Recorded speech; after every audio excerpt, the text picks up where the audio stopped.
जय श्री राम, जय बालाजी सरकार। नमस्कार दोस्तों, मैं सरिता शुक्ला अपने और आपके यूट्यूब चैनल पर आप सभी का स्वागत करती हूं और बालाजी से यह प्रार्थना करती हूं कि आप सभी लोग सकुशल अपने घर सुरक्षित हों। और बताइए कैसे हैं आप सभी लोग। आज की वीडियो में बना रही हूं चतुर्मास को लेकर, कब से शुरू हो रहा है, चतुर्मास में क्या करना चाहिए और क्या नहीं करना चाहिए और क्या करने से हमें अत्यंत लाभ मिलता है। पर वीडियो शुरू करने से पहले सबसे पहले सभी बड़ों को सादर चरण स्पर्श, छोटों को शुभ आशीर्वाद और जो मेरी उम्र के हैं उनको प्रेम भरा नमस्कार। चलिए देखिए दोस्तों, आजकल देश दुनिया में बहुत कुछ हो रहा है और मतलब देख देख के दिमाग जो है कुछ काम नहीं करता है। कहीं कुछ घटनाएं घट रही हैं, कहीं कुछ घटनाएं घट रही हैं, लेकिन ये घटनाएं तो घटती ही रहेंगी और बाकी सबका जीवन ऐसे ही चलता ही रहेगा। किसी के जाने से किसी की ज़िंदगी रुकती नहीं है और किसी के आने से किसी की ज़िंदगी में जो चला गया है उसकी कमी नहीं पूरी होती है। तो इसलिए जो है ये सब तो चलने ही वाला है, सब अपने कर्मों का फल है। हम जैसा कर्म करते हैं वैसा ही फल मिलता है। तो इसलिए हमेशा अच्छे कर्म करते रहिए, अच्छे लोगों की मदद करते रहिए ताकि आपके जीवन में बालाजी की कृपा और खुशियाँ हमेशा बनी रहें। चलिए आते हैं आज की वीडियो पर। आषाढ़ माह के शुक्ल पक्ष की एकादशी जो देवशयनी एकादशी आने वाली है, उसी दिन से चतुर्मास की शुरुआत हो जाती है। इस दिन भगवान विष्णु जो है योग निद्रा में चले जाते हैं। इसके बाद जो है सावन माह में इसके बाद मतलब सावन माह की शुरुआत होती है जो 22 तारीख से होने वाली है। उसके बाद जो है पृथ्वी का संचालन जो है, संसार की जो बागडोर होती है वो भगवान शिव के हाथों में आ जाती है। इसीलिए आप लोगों ने मतलब नोटिस ही किया है कि ये जो आने वाले 4 महीने होते हैं इसमें भगवान शिव की विशेष प्रधानता होती है। जितने भी 27 व्रत और त्यौहार आएंगे, जो अपने निजी व्रत जैसे शिवरात्रि, मासिक शिवरात्रि, प्रदोष, ये सब छोड़ करके इस चतुर्मास में केवल 27 व्रत आते हैं, 27 पर्व आते हैं, त्यौहार आते हैं, जिसमें से अधिकतर जो है शिव परिवार से संबंधित ही होता है। नवरात्रि में माँ दुर्गा आती हैं और उसके बाद ये अभी भादों में आपके गजानन गणपति महाराज आएंगे। मतलब ये पूरा जो 4 महीने है इसका पूरा संचालन जो है भगवान शिव के हाथों में होता है। भगवान शिव का परिवार ही इस 4 महीने इस संसार की बागडोर संभालते हैं। चतुर्मास का समापन जो है देव उठनी एकादशी को होगा। तो इन 4 महीनों में सभी प्रकार के मांगलिक कार्य बंद हो जाते हैं, जैसे कि विवाह हुआ, मुंडन हुआ, सगाई हुई, नामकरण संस्कार हुआ, गृह प्रवेश हुआ। इस तरह के कोई भी कार्य जो है इन 4 महीनों में नहीं होता है।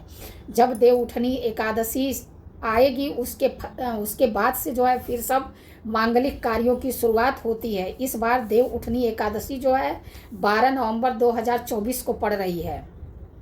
इन 4 महीनों में जहाँ तक हो सके तामसिक भोजन मतलब तामसिक तरह के भोजन का सेवन मत करिए।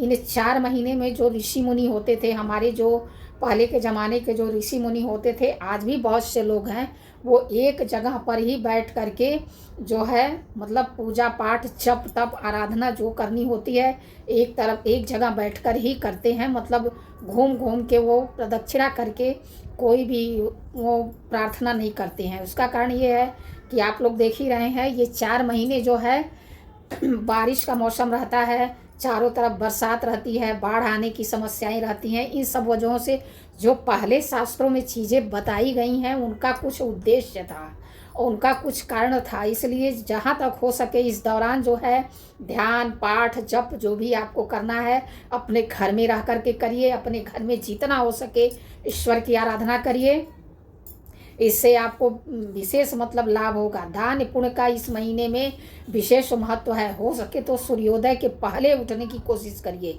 इन 4 महीनों में अगर हमेशा नहीं उठते हैं तो कोई बात नहीं, लेकिन इन 4 महीनों में विशेष करके आप सूर्योदय के पहले उठने की कोशिश करिए।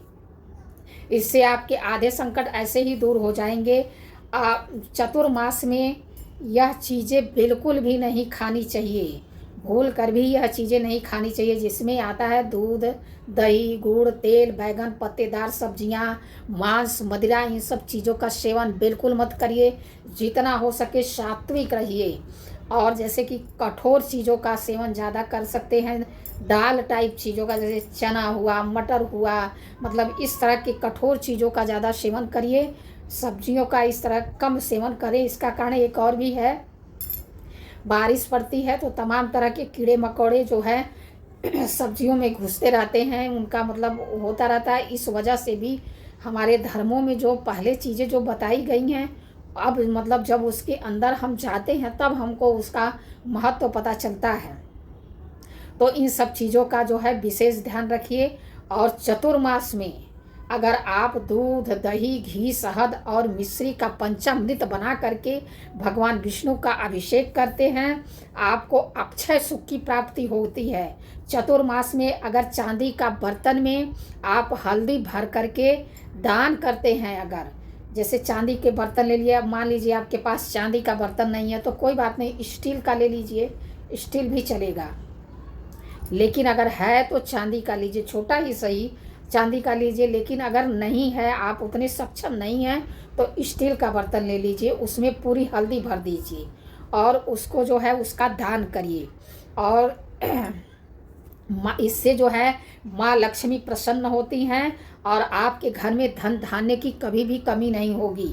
और देखिए इस महीने में आपको क्या करना चाहिए, वस्त्र दान करना चाहिए, कपूर दान करना चाहिए, छाता दान करना चाहिए, चप्पल दान करना चाहिए आदि। इन सब चीज़ों का अगर आप के पास पर्याप्त हैं और आप करने में सक्षम हैं तो अवश्य दान करिए। आपके पास आसपास तमाम लोग ऐसे होंगे जो बिना चप्पल के होंगे, जिनके पास कपड़े नहीं पहनने के होंगे, क्योंकि अभी बारिश का मौसम होता है, इसमें बहुत ही परेशानियां रहती हैं। इसलिए जो है आप इन चीज़ों का ध्यान रखिए।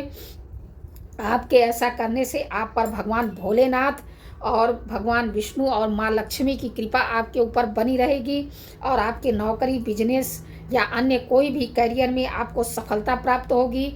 इस महीने में ज़्यादा से ज़्यादा विष्णु भगवान की आराधना करिए, विष्णु सहस्त्र नाम का पाठ करिए और रोज़ जो है कम से कम 108 बार ओम नमो भगवते वासुदेवाय, ओम नमो भगवते वासुदेवाय इस मंत्र का जाप करिए। लास्ट में नमः नहीं लगाइए, सिर्फ जैसे माला पे करना है तो ओम नमो भगवते वासुदेवाय, ओम नमो भगवते वासुदेवाय, ओम नमो भगवते वासुदेवाय, इस तरह इस मंत्र का जाप करिए। पीपल के पेड़ में जल चढ़ाइए, यह सारे कार्य करिए। उसके बाद देखिए कि इस साल में अगर आप यह इतना कर लिए जितना मैंने बताया है, बहुत ही सरल सी चीज़ें बताई हैं, अगर आपने कर लिया तो आपका जीवन बदल जाएगा। करके अवश्य देखिएगा। अगर वीडियो में कोई गलती हो गई हो तो क्षमा करिए। ऐसी जानकारी के लिए हमसे जुड़िए, हमारे चैनल को लाइक, सब्सक्राइब और शेयर करिए। जय श्री राम, जय बालाजी सरकार।